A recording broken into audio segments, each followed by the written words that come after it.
Hello and welcome to another video on Circuit Digest, and today we are going to build a IoT based smart lock which you can control with your own smartphone's fingerprint sensor instead of a regular fingerprint sensors, so that you do not need to attach any other component to their lock and directly control with your own smartphone.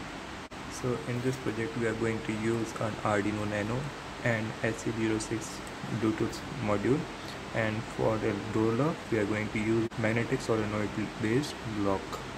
As you can see in the complete circuit diagram right here, we are going to use a barrel jack which is right here to power the circuit with a 12 volt power supply, and with this 7805 voltage regulator we are going to power the Arduino Nano other peripheral components, and this 12 volt direct supply is directly connected to the solenoid locks positive.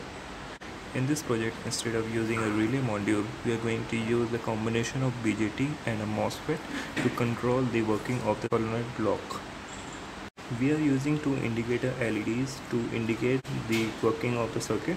If this red LED is the power indicator LED, which will indicate if the Arduino Nano is correctly powered or not, and this green LED will light up when you touch a correct fingerprint on your fingerprint sensor.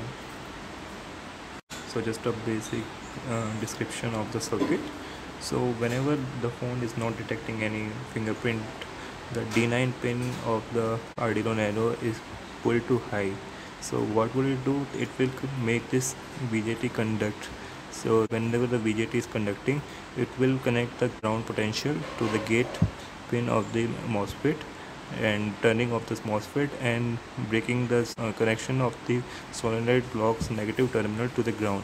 So in this way the circuit of the solenoid lock is not complete, and the solenoid lock will remain closed. And when the correct fingerprint is detected by your smartphone sensor, what will it do? It will pull the D9 pin of the Arduino Nano to low, so the BJT will stop conducting, and due to this pull-up resistor of 2 kilo ohms, the gate pin of the MOSFET will pull to high and the MOSFET will start conducting, and in this way the solenoid lock's negative terminal is connected to ground, and the circuit will be complete and the solenoid lock will open. And we are using a buzzer to indicate that correct fingerprint is being read or there is an incorrect fingerprint.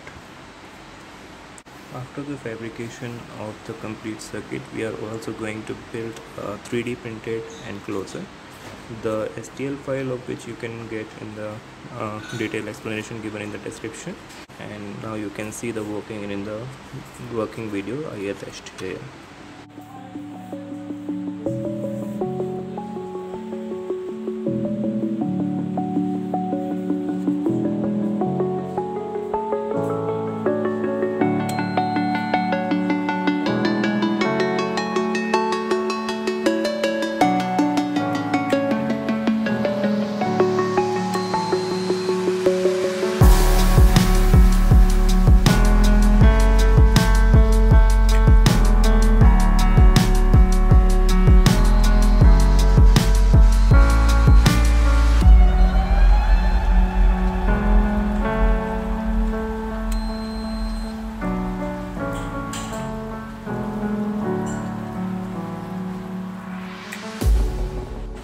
Detailed explanation of the circuit and to know how to make your own Android app for this project, you can head to the links given in the description, and if you have any question you can ask them in the comment section given below, or you can also ask them in the forum of Circuit Digest, and we will do our best to answer them.